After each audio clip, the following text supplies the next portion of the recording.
Жука, привет. Мама, привет. Вот көмір лақтыруға келдім. Лақтырып жатырмыз анда. Ержан, Нұржанмен. Үйге амандасып шығайын деп. Кіріп жатырмын, Ғани жоқ екен.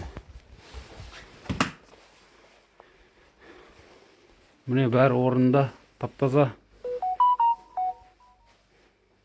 Жып-жылы, жап-жарық.